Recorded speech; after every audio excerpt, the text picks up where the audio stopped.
राधे राधे, हरे कृष्णा, ओम श्री पितृ देवता भ नमः। आप सब पर पितृगणों का आशीर्वाद हमेशा बना रहे। आज मौनी अमावस्या है और आपको मौनी अमावस्या की ढेर सारी शुभकामनाएं। माघ महीने के कृष्ण पक्ष की मौनी अमावस्या की व्रत कथा, पूजा विधि और महात्म्य के बारे में पुराणों में बताया गया है। इस व्रत को करने से सुहाग, सौभाग्य और समृद्धि मिलती है। मौनी अमावस्या इस बार 2025 में 29 जनवरी बुधवार को है। मौनी अमावस्या अपने नाम के मुताबिक ही मौन और साधना का व्रत है। हम रोज जाने अनजाने में कितनी बातें बोल देते हैं, जिससे लोगों का मन दुखता है और फिर हम अपनी कही हुई बातों पर बाद में पछताते हैं। इसलिए साधना के लिए इस दिन मौन रखना बहुत जरूरी माना गया है। गृहस्थ लोग हमेशा मौन व्रत नहीं रख सकते, इसीलिए एक दिन तय किया गया है जिसमें गृहस्थ को आत्मशुद्धि के लिए मौन व्रत लेने का विचार करना चाहिए। मौनी अमावस्या पर अगर संभव हो तो पूरे दिन मौन रहकर मानसिक रूप से भगवान शिव और भगवान विष्णु का ध्यान करना चाहिए।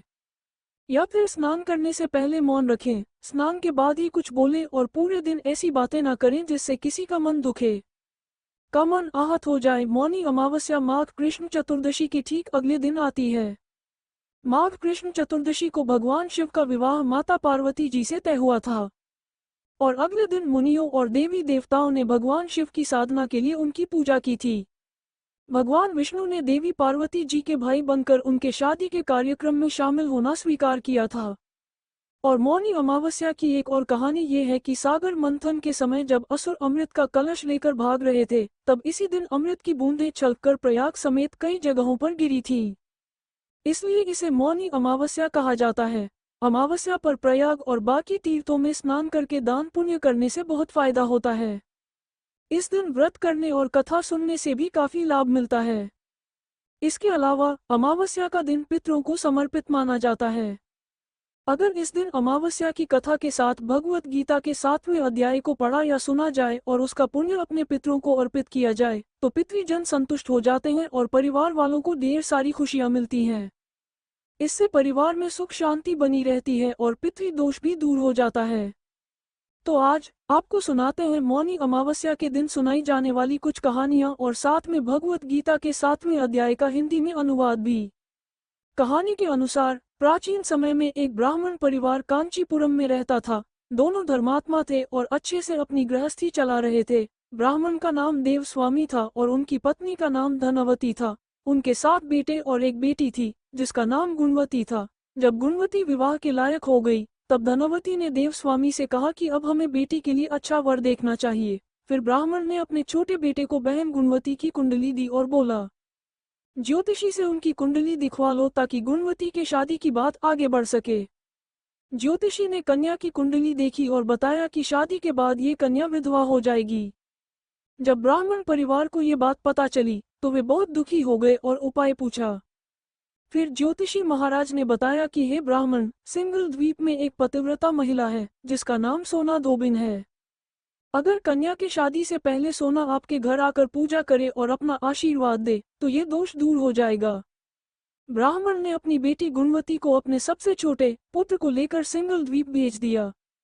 दोनों भाई बहन सागर के किनारे पहुंचकर उसे पार करने के बारे में सोचने लगे। जब समुद्र पार करने का कोई रास्ता नहीं मिला तो दोनों भूखे प्यासे एक पीपल के पेड़ के नीचे आराम करने लगे। उस पेड़ पर एक गिद्ध का परिवार घोंसला बनाए हुए था। उस समय घोंसले में सिर्फ गिद्ध के बच्चे थे। वे सुबह से भाई बहन की बातों और हरकतों को देख रहे थे। शाम को जब गिद्ध की माँ बच्चों के लिए खाना लेकर आई तो बच्चों ने पेड़ के नीचे लेटे भाई बहन की कहानी अपनी माँ को सुनाई। तब उन बच्चों की माता गिद्ध को उन दोनों भाई बहनों पर दया आई और बच्चों के कहने पर उसने कहा, तुम लोग अब चिंता मत करो, मैं तुम्हें सागर पार करवा दूंगी। बच्चे अपनी माँ की बात सुनकर बहुत खुश हुए और खुशी खुशी खाना खाने लगे। इधर गिद्ध की माता बच्चों को खाना खिलाकर दोनों भाई बहनों के पास आई और बोली, मैंने तुम्हारी परेशानियों के बारे में जान लिया है, तुम चिंता मत करो, मैं तुम्हारी समस्या का हल कर सकती हूँ और तुम्हें सोना धोबन के पास पहुँचा दूंगी। गिद्ध की बात सुनकर दोनों भाई बहनों का मन प्रसन्न हो गया और उन्होंने जंगल में मौजूद कंदमूल खाया। रात खाकर सुबह होते ही मादा गिद्ध ने दोनों भाई बहनों को समुद्र पार करवा दिया और सिंगल द्वीप में सोना धोबिन के घर के पास पहुँचा दिया। अब गुणवती सो धोबन के घर के पास छुपकर रहने लगी। हर दिन सुबह होने से पहले गुणवती सोमा का घर लीप देती। एक दिन सोना दोबन ने अपनी बहुओं से पूछा कि हर सुबह हमारा घर कौन लीपता है। तब बहुओं ने प्रशंसा के लालच में कहा, हमारे अलावा ये काम और कौन करेगा। लेकिन सोना को बहुओं की बातों पर विश्वास नहीं हुआ और यह जानने के लिए वो पूरी रात जागती रही कि आखिर वो कौन है जो हर दिन ऐसा करता है। सूर्योदय से पहले सोना अपना घर लीप देती है। एक दिन उसने देखा कि एक कन्या उसके आंगन में आई और उसे लीपने लगी। सोना गुणवती के पास गई और पूछने लगी, तुम कौन हो और क्यों हर सुबह मेरे आंगन को लीपने आती हो। गुणवती ने अपनी सारी बातें सोना को बता दी। उसकी बात सुनकर सोना ने कहा, मैं तुम्हारे सुहाग के लिए तुम्हारे साथ चलूंगी। सोना ने एक ब्राह्मण के घर जाकर पूजा की, लेकिन विधि के विधान को कौन बदल सकता है। इधर गुणवती का विवाह हुआ और उधर उसके पति की मृत्यु हो गई।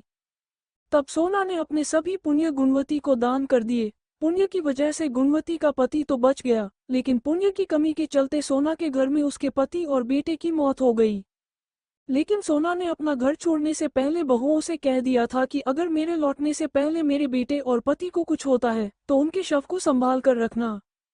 बहुओं ने सास की बात मानकर सबके शवों को संभाल कर रखा। उधर सोना दोबन ने सिंगल द्वीप लौटते हुए रास्ते में पीपल के पेड़ की छांव में भगवान विष्णु की पूजा की और 108 बार पीपल की परिक्रमा की। इसके पुण्य के फलस्वरूप सोना दोबन अपने घर लौट आई ही उसके पति और बेटा फिर से जीवित हो गए। इसलिए मौनी अमावस्या का व्रत करने वाले सभी भक्तों को ये कथा सुनकर पीपल की 108 बार परिक्रमा करनी चाहिए और भगवान विष्णु के साथ भगवान शिव की पूजा भी जरूर करनी चाहिए। ये थी मौनी अमावस्या के दिन सुनने वाली कथा। अब आप सुनिए पितृ देवताओं की कथा। पुराने समय की बात है, एक छोटे से गांव में एक श्रद्धालु व्यक्ति हरिहर अपनी पत्नी सुमति और 2 बच्चों के साथ रहता था। हरिहर गरीब था, लेकिन उसके दिल में भक्ति और अपने पितरों के प्रति गहरी श्रद्धा थी। वो हर साल श्राद्ध पक्ष मनाता था। मैं अपने पितरों की तृप्ति के लिए विधिपूर्वक तर्पण और हवन करता था, लेकिन मेरे जीवन में कमी थी। न तो पर्याप्त धन था और न ही परिवार में कोई सुख शांति। एक रात हरिहर को सपना आया। उसने देखा कि उसके पितर एक उज्ज्वल प्रकाश के रूप में उसके सामने प्रकट हुए। उनमें से सबसे बड़े पितामह ने कहा, हरिहर, तुम्हारी भक्ति हमें प्रसन्न करती है, लेकिन तुम्हारी श्रद्धा अधूरी है। जब तक तुम पूरे विधि विधान से पितृकर्म नहीं करोगे, तुम्हारी कठिनाइयां समाप्त नहीं होंगी। हरिहर ने हाथ जोड़कर पूछा, हे पितृदेव, कृपया मुझे सही मार्ग दिखाइए। मैं आपके आशीर्वाद से अपने परिवार का कल्याण करना चाहता हूँ। मैं चाहता था। तब पितामह ने कहा कि तुम्हें गया जी की यात्रा करनी पड़ेगी और वहां पिंड दान करना होगा, तभी तुम्हारी साधना पूरी होगी। इसके अलावा हर अमावस्या को अपने घर के मुख्य दरवाजे पर दक्षिण दिशा की तरफ मुंह करके हमारा स्मरण करके दीप जलाना होगा। ऐसा कहकर पितर अदृश्य हो गए। अगली सुबह हरिहर ने अपने सपने के बारे में अपनी पत्नी सुमति को बताया। गरीब होने के बावजूद दोनों ने गया जी जाने का फैसला कर लिया। रास्ता लंबा और कठिन था, खाने के लिए कुछ नहीं था, ठहरने का कोई ठिकाना नहीं था। एक दिन यात्रा के दौरान उन्हें एक बूढ़ा साधु मिला। एक साधु ने हरिहर से पूछा, बेटा, तुम इस मुश्किल यात्रा पर क्यों निकले हो। तब हरिहर ने उन्हें अपना सपना बताया। साधु मुस्कुराते हुए बोले, तुम्हारी श्रद्धा बहुत बड़ी है, भगवान और पितरों का आशीर्वाद तुम्हारे साथ है। ये लो, ये चमत्कारी ताम्रपात्र है। इसे गया जी में पिंडदान के वक्त पवित्र जल से भरकर पितरों को अर्पित करना। इससे तुम्हारे सभी पितर खुश होंगे और तुम्हारे सारे दुख भी दूर हो जाएंगे। फिर गया जी पहुंचकर हरिहर ने सही तरीके से पिंडदान किया।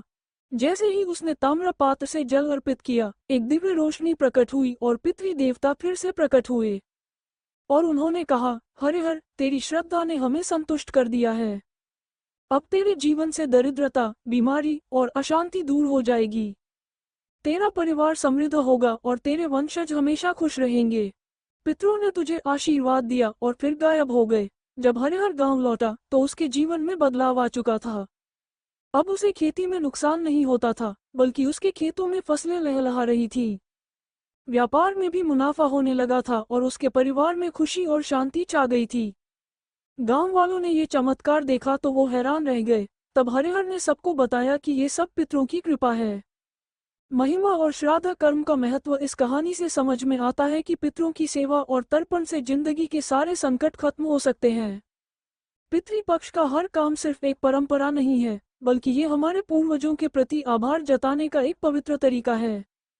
ये थी पितरों की कहानी। अब सुनिए श्रीमद् भागवत गीता के 7वें अध्याय के सभी श्लोकों का हिंदी अनुवाद। भगवान श्री कृष्ण अर्जुन से कहने लगे, हे पार्थ, अनन्य प्रेम से मुझ में आसक्त और अनन्य भाव से मेरे प्रति समर्पित होकर योग में लगे रहो।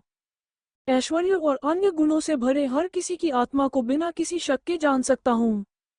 इसे सुनकर मैं तेरे लिए इस ज्ञान के साथ तत्व ज्ञान को पूरी तरह से बताने वाला हूँ। इसे जानने के बाद दुनिया में और कुछ जानने लायक नहीं रहता। हजारों लोगों में से कोई एक मेरी प्राप्ति के लिए मेहनत करता है, और उन मेहनती योगियों में भी कोई एक ऐसा होता है जो मुझको सच्चाई से जानता है। पृथ्वी, जल, अग्नि, वायु, आकाश, मन, बुद्धि और अहंकार, ये सब मेरी प्रकृति के 8 हिस्से हैं। ये 8 प्रकार के भेद तो अपरा हैं, मतलब मेरी जड़ प्रकृति है, और ओ महाबाहु, इस दूसरी चीज से जिससे ये पूरा जगत चलता है, मेरी जीवात्मा यानी चेतन प्रकृति है। सुन अर्जुन, तू इस बात को समझ ले कि सारे जीव इन दोनों प्रकृतियों से ही पैदा होते हैं, और मैं पूरे जगत का निर्माण और विनाश हूँ, यानी पूरे जगत का असली कारण हूँ। ओ धनंजय, मुझसे अलग कोई भी परम कारण नहीं है। ये पूरा जगत एक सूत्र में मणियों की तरह मुझ में बंधा हुआ है। ओ अर्जुन, मैं पानी में स्वाद हूँ, चांद और सूरज में रोशनी हूँ, सारे वेदों में हूँ और आकाश में आवाज हूँ, और मर्दों में मर्दत्व हूँ। मैं धरती पर पवित्र खुशबू और आग में तेज हूँ, और सभी प्राणियों में उनकी जिंदगी हूँ, और तपस्वियों में तप हूँ। हे अर्जुन, तू सभी प्राणियों का सनातन बीज मुझसे ही जान। मैं बुद्धिमान की समझ और तेजस्विता का तेज हूँ। हे भरत श्रेष्ठ, मैं बलवान का आसक्ति और इच्छाओं से मुक्त बल हूँ, यानी सामर्थ्य हूँ, और सभी प्राणियों में धर्म के अनुसार यानी शास्त्र के अनुसार काम हूँ। और जो सत्व गुण से पैदा होने वाले भाव हैं, और जो रजोगुण से उत्पन्न होते हैं, उन सबको भी मुझसे ही होने वाला समझ। लेकिन असल में उनमें मैं और वे मुझ में हैं, न नहीं है गुणों के काम का रूप, सात्विक, राजस और तामस। इन तीनों भावों से ये सारे लोग मोहित हो रहे हैं, इसलिए इन तीनों गुणों से परे मुझे, जो अविनाशी हूँ, कोई नहीं जानता। ये अलौकिक और अति अद्भुत त्रिगुणमय मेरी माया बड़ी गहरी है। पर जो लोग सिर्फ मुझे भजते हैं, वो इस माया को पार कर जाते हैं, यानी इस संसार से तर जाते हैं। जिनका ज्ञान माया ने छीन लिया है, वो नीच और दूषित कर्म करने वाले मूर्ख लोग मुझे नहीं भजते। हे भरत वंश में श्रेष्ठ अर्जुन, तुम तो उत्तम कर्म करने वाले हो, अर्थात सांसारिक चीजों के लिए भक्ति करने वाला, संकट से बचने के लिए भक्ति करने वाला, सच्चाई को जानने की इच्छा से भक्ति करने वाला और ज्ञानी भक्त, ये 4 तरह के भक्त लोग मुझे भक्ति करते हैं। इनमें से जो व्यक्ति नित्य मुझसे एकाग्रता से प्रेम और भक्ति के साथ जुड़ा रहता है, वो सबसे श्रेष्ठ है। क्योंकि जो मुझे सच्चाई से समझता है, वो मुझे बहुत प्रिय है और मैं भी उसे बहुत पसंद करता हूँ। ये सभी भक्त उदार हैं, लेकिन ज्ञानी तो सच में मेरा असली रूप है। यही मेरी राय है, क्योंकि वो अपनी समझदारी से भक्ति करने वाला ज्ञानी भक्त बहुत खास है। मेरे अंदर उत्तम गति का स्वरूप अच्छे से मौजूद है। बहुत से जन्मों के बाद जो लोग तत्व ज्ञान पा चुके हैं, वो सब वासुदेव ही हैं। ऐसे महात्मा को भजना बहुत दुर्लभ है। जो लोग उन भोगों की इच्छा रखते हैं, जिनका ज्ञान खत्म हो चुका है, वे अपने स्वभाव से प्रेरित होकर उन नियमों को मानते हैं और दूसरे देवताओं की पूजा करते हैं।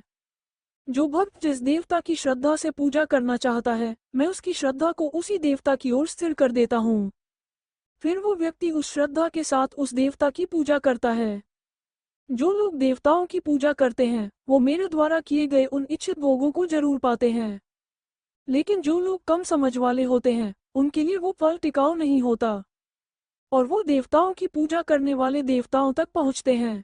मेरे भक्त चाहे जैसे भी भजन करें, आखिर में वो मुझ तक ही पहुँचते हैं। आप समझिए कि भगवत गीता के 7वें अध्याय में भगवान के प्रभाव और स्वरूप को नहीं जानने वालों की निंदा और जानने वालों की महिमा किस तरह से बताई गई है। भगवान श्री कृष्ण कहते हैं कि बुद्धिमान लोग मेरे अनंत और अविनाशी रूप को नहीं जानते। मैं, जो सच्चिदानंद घन परमात्मा हूँ, मन से परे हूँ और लोगों को मनुष्य की तरह जन्म लेने वाला समझते हैं। मैं अपनी योग माया से छिपा हुआ हूँ, इसलिए सबके सामने सीधा नहीं दिखता। इसीलिए अज्ञानी लोग मुझे जन्म लेने और मरने वाला समझते हैं, जबकि मैं जन्म रहित और अविनाशी हूँ। हे अर्जुन, मैं पहले, वर्तमान और भविष्य में होने वाले सभी जीवों को जानता हूँ, लेकिन कोई भी श्रद्धा और भक्ति के बिना मुझे नहीं जान सकता।